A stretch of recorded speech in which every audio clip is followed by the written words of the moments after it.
somebody who ruled the cinema. She was one of the most recognizable faces, and now she's becoming a more stronger political voice.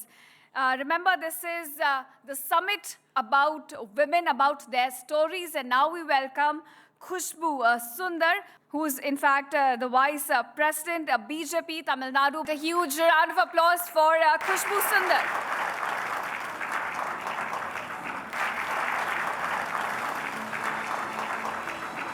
Hello and good afternoon. आप सबको नमस्कार.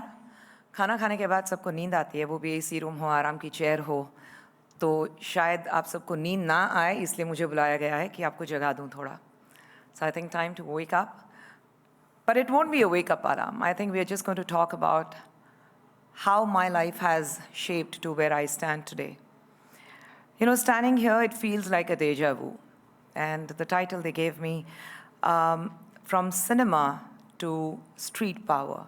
And I say deja vu is because when I talk about streets, I'm sure all of us understand that we have grown up playing on the streets, and I was no different. Born into a very conservative Muslim family, after 3 brothers. If you think that I was expected to behave like a girl being brought up in a conservative Muslim family, well, I was not. Probably the rebellious streak was there within me as I was growing up. But I think that streak came in because of my mother. Chota packet, bada dhamaka, they say. And my mother at 4 feet 10 inches with no education in the background. She has never been to school. She can't read and write. But she had only one ambition, that my children cannot be the way I have lived my life, especially my girl child. And after 3 boys, I was not someone who was very openly welcomed at home. I believe my father didn't come to see me in the hospital for 2 days because it was a girl child. But I have always been my mother's pet, and I continue to be one because she lives with me at the age of 85, fighting Alzheimer's. She stays with me, and I'm glad that God has given me enough strength that I can take care of my mom. But going back to my childhood, my mom never saw the difference between me and my brothers. My brothers, when they went to school, I tagged along, whether I was admitted in school or not. I didn't get my admission, but I would tag along till they went to school. I used to walk with them and come back, and then waited when I'm going to get my chance to go to school, because I thought school is going to be a place which is full of fun. I remember we were the only, there were only 2 Muslim families in the entire locality of medium income group MIG colony, where everybody else were from most of them were Hindus. And I grew up to the sounds of bhajans. I grew up praying during Vinayagar Chaturthi, Ganesh Chaturthi, singing the bhajans. आगे बैठ के मोदक बनाना, बैठ के भजन के साथ जिंग जिंग जिंग जिंग बजाते रहना, भजन गाते रहना. Grew up in that. I also grew up to the games which boys played, whether it was cricket, whether it was kho-kho, whether it was lagori, or anything, you name it, and I was there on the streets. I have bruises on my elbows, on my knees, on my ankles, and I don't know if my scar is visible here on my left eyebrow. That's all part of my growing up, because we were winning and I was winning, and one boy, when we were playing lagori, he threw a stone. It hit the other stone, but it went and hit my head. So my eye was just saved. And I remember my mom was not even aware of it. Because the kind of atmosphere, उस वक्त किसी के घर पे mobiles नहीं हुआ करते थे, किसी के हाथ में मोबाइल्स नहीं हुआ करते थे, कोई मतलब डर से नहीं जीता था.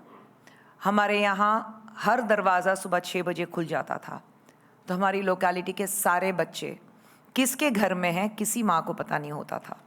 खाली बालकनी में आते थे, आवाज़ दे के चिल्लाते थे, and we would peep out and say I am here, तो पता लग जाता था किसी के घर पे हैं.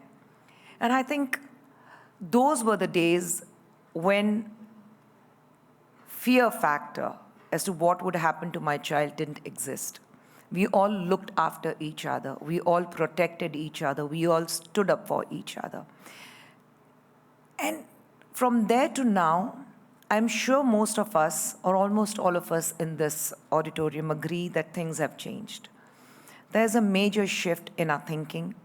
There's a major shift in the way we approach. There's a huge different formula of the way we approach life. But to me, as a 7-year-old child who would visit Hema Malini ji very often, because my eldest brother and Hema ji's nephew, they were schoolmates or classmates, I don't even remember that, but my brother used to visit Hema ji's place very often. And to me, I was visiting Hema Malini, the greatest dream girl star of Indian cinema, the dream girl of Indian cinema. And I used to tag along with my brother just to be at her home, to watch her do her makeup, to watch her practice her dance, or sit there and have idlis and dosas. And her home was a very, very welcoming home. They never had these airs that it belongs to the lady superstar of Indian cinema. Open and very, very welcoming. And it was there that Mr. Ravi Chopra saw me and he wanted me to do a film. So he asked Hema ji and her mom, Mrs. Jaya Chakravarti, हम उनको बहुत ही अदब और प्यार से mummy जी कहते थे. तो मम्मी जी से पूछा गया कि ये लड़की सिनेमा में काम करेगी. तो मम्मी जी was like, पूछ लेते हैं. And mummy ji came and she was a tall lady because Hema ji is tall, so she was a tall lady, a little broad built, and she came forward and said, "Hey बच्चा cinema में काम करेगा?" And I'm like, cinema में काम करेगा? And I'm like, okay, किसके साथ? And she said, Hema है और जितेंद्र है, धर्म जी है, डैनी है, ये है, वो है, ये डायरेक्टर है. And I said, ठीक है, मुझे दिन में क्या मिलेगा? And they were like taken aback. I said, मतलब? I said, एक दिन का एक आइसक्रीम मिलेगा तो I'll come for shoot. So you know, my entire entry into cinema is because of that love for ice cream, and that hasn't changed. Few things, few habits die hard. And that is how my journey into cinema started. As a child actor, my journey was an easy one, I would say, because after The Burning Train, immediately came Naseeb. After Naseeb came Desh Premi, then came Lavaris, then came Kalia. And back to back, I think it was Devanand Saab's film Swami Dada and many other films. And then it was like, okay, Hema Malini is actually supporting and promoting one child actor, so she should be good. So the news went around and people were looking at me. And that's when I did a film called Dard Ka Rishta. It was so funny that I was looking at somebody sent me some details for the new film that I did, Subedar with Anil Kapoor, the launch, and someone said, Baby Khushboo Sundar. And I'm like, okay, guys, you can't call me Baby Khushboo Sundar. So that kind of, I think, the impression Dard Ka Rishta left in the minds of the people was immense. And I remember again, growing up and shooting for Dard Ka Rishta in a very, very safe and happy environment. Whether it was Dat Uncle, whether it was Priya Dutt Didi or Anju Didi, or even Sanju Bhaiya for that matter, the kind of protection, the kind of support they gave me. I remember shooting for that film for the first time. I was traveling overseas and I was going to the US. And for the first time you're traveling, and I had major air sickness. I was throwing up. But then you had Smita Patil on board, and she was with me throughout, supporting me, helping me, along with my mother. So when I say times have changed, and when you look back, you know, and see my journey till date, I at times try to wonder and ponder as to where did we go wrong, or did we do something so drastically wrong where we have changed the atmosphere in the society today? Have we become so selfish that we don't have time for each other? Have we become so self-centered that we don't think about our neighbors? How many of you know the neighbors in your locality? मैं जब कहती हूँ कि हम लोग बीच सड़क में थे, खेलते थे, कौन किसके घर पे, सबको नाम से जानते थे, किसका फ्लैट कौन से फ्लोर पे है हम जानते थे. लेकिन आजकल तो प्रॉबेबली हमें बाजू के घर वालों के बारे में भी नहीं पता होता है. हमारी सड़क पे कितने लोग हैं, उनका नाम क्या है, हमें वो पता नहीं होता है, क्योंकि हम इतने बिजी रहते हैं अपने खुद के घर में कि हमें वक्त नहीं मिलता. हम जानना भी नहीं चाहते हैं, क्योंकि हम सोचते हैं कि यार अपने घर की चीज़ें अपने घर तक रखें, बाजू में क्यों जाए, जब वक्त मिलेगा, जब ज़रूरत पड़ेगी तब जाएंगे. So are we going in the right direction? Are we taking our children in the right direction? My journey from Mumbai to Chennai has been a lot of struggle. What I thought was easy till I grew up in Mumbai, the changeover, the migration to Chennai was not an easy one. I had just started my career in Telugu industry. I had the responsibilities of my 3 brothers, elder brothers, and my mother. And as a 16-year-old kid, where your father leaves you behind because he thinks he has better things to do in life, his family responsibilities are not his responsibilities anymore. And you are in a very, very different world altogether with people you don't know the language, you don't know the culture, you don't know anything, and you're left there to survive. That's when the actual struggle starts. And the transition as a 16-year-old kid to my achievements in Tamil cinema. I'm sure most of you are not from Tamil Nadu, so you may not know. But to hell with modesty for once, the only actor to have a temple built in my name by my fans. There's a staple diet called idlis in my name. You have jhumkas and saris and bindis in my name. And probably I have seen the success which no other actor has ever seen in Southern cinema.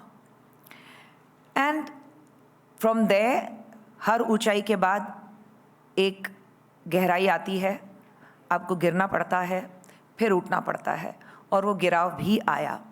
गिराव आया और वो ऐसा आया कि in a day's time I was out of 6 films, where I was booked for 6 films to last me working for 6 years, for a year.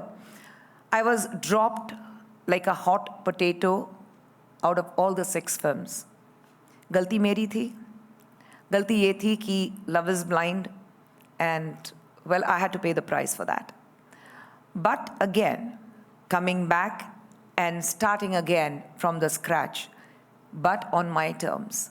So probably what the commercial fee, what I didn't get even at the peak of my career, I got that at my own demand once I came back into films. And then I realized that you need to achieve something, आपको अपने दम पर और हक के साथ मांग कर करना पड़ता है. So that the struggle started. You go through that struggle period, you come back, and once you fall after the success, to achieve the success again, all you need to do is paddle a little harder, run a little faster. You're breathless, you need some water, you stop for 2 minutes, but then you run again. Never stop. And I did that. I continued. And I haven't stopped. Till date, I haven't stopped. The thirst, the hunger that I need to achieve more continues, because I know the minute I stop, there's somebody else who's going to walk over me, run over me, and take my position. And that I wouldn't want to do it. Yes, I do take a pause. Yes, I do ponder. Yes, I do think twice before taking a step forward. But I do take a step forward. That does not mean that I'm not going to walk. That does not mean I'm not going to run. It does not mean that I'm not going to go forward and achieve my dreams. I have my dreams. And my dreams are not in cinema today. My dreams are into politics. And how did that change happen? We were just discussing outside. When I was speaking to Arnab, even he said, it was very easy for people to call me names or to target me on a very, very personal level. I've taken that in my stride. It was way back in 2005 when I had written an article in India Today, which was about premarital sex and how Tamil Nadu, especially Namakkal district in Tamil Nadu, was the #1 hub for HIV positive women. How these women were thrown out on the streets, how they were completely pushed away from the society. They were not accepted by anybody, their own families. They were disowned by their own people, own families. And these women were subjected to sexual abuse. They were thrown into prostitution and become sex workers because they didn't have a choice. So I had written an article for that. And there were few political mushrooming parties then who thought that I had defamed demoralized the basic morality of Tamil women. And I remember I was holidaying in Singapore with my young children. My older one was just 5, the younger one was 3. So me, my husband, and my 2 kids, we were holidaying. And then I get a call that there's this huge protest of like 2,000 people outside my house, raising slogans, burning effigies, and throwing stones. And I was clueless. I said, why is this happening? And then someone sent me a note, okay, this is what the issue is, because what he had written in India Today, these kind of political parties have picked it up. So, and my daughter fell sick. She was down with dengue in Singapore. So there were 2 choices for us. Either we continue our journey or we come back and give her medical aid in Chennai. So we decided we'll come back to Chennai. And people thought, oh, I was scared. Dar gayi, isliye aa gayi. खुशबू को ना किसी से डर था, ना है, ना कभी रहेगा. और ये बात उनको बहुत जल्दी पता लगी. Because when I fought back single-handedly. I fought back with a lot of vigor, with guts, because I knew I was not wrong. And कहते हैं कि जब आपकी गोदी में एक झूठ होता है, तो आपको डर ज़रूर लगता है. But I knew that I was very honest. I was brutally honest. And I continue to be brutally honest. And today with my 2 girls at 25 and 23, I'm glad that both my children, both my girls, are brutally as equally honest as me. I think it's important that we speak our minds. It's important in a democratic society that we have an opposition. It's important in a society we live in to have difference of opinions. But it's definitely not accepted when you are solely targeted. And my fight from 2005 to 2010 till I won the cases in the Supreme Court, I think it was during that period when I decided that I should get into politics, because me, with support of my family, with the support of my loved ones, my friends, people who stood by me, with the money power and the name and fame that I've had, if I could go through this, imagine a normal woman out there in the society who probably does not have any of these privileges that I had, what she will be going through. And that is when I decided the only way to fight back is to get into politics and show them what it takes for a woman to be successful in a different field altogether. But my husband was very clear. He said, you're fighting these cases in Supreme Court. And today, if you join a political party and tomorrow you win the cases in Supreme Court, it's going to be that you had the support of a political party and a political leader, and that's why you have won the cases. So you fight the cases, you win your cases in Supreme Court, and then come back and join the party. And that made sense. I'm glad that he was very clear in what I should be doing. And I did exactly that. 2010, I won the cases, and 2010 May, I joined a political party in Tamil Nadu. I was in that party for a very, very long time. And then, of course, with difference of opinions and differences with the certain leaders in the party, I quit. People look back and say that, Arey, she's been shifting parties. Arey, bhaiya, I'm not in politics to make money or to make a name for myself. नाम, पैसा, शौहरत कमा चुकी हूँ, headliners देख चुकी हूँ, cover stories देख चुकी हूँ, 7 पुश्ते बैठ के खा सकती हूँ, उतना कमा चुकी हूँ. So it's not about money or anything. I think it's when the society, and trust me, when I was going through those difficult times from 2005 to 2010, I think the most difficult period was when my daughter was down with dengue. I couldn't take her to the hospital.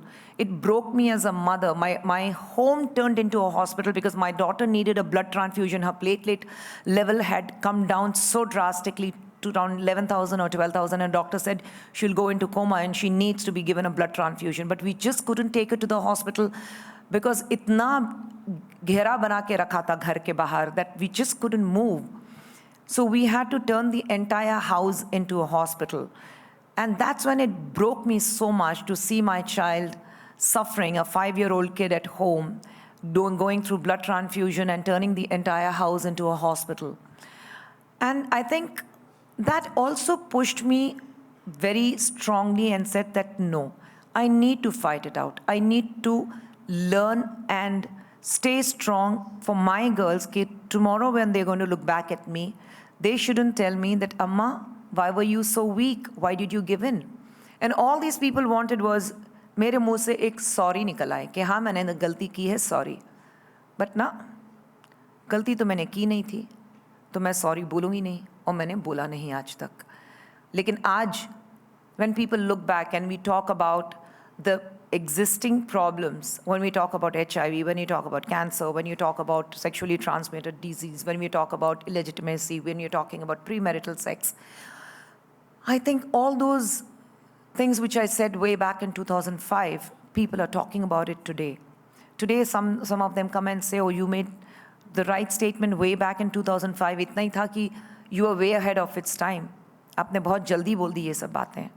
But even then, the kind of support I received from absolute unknown people was amazing.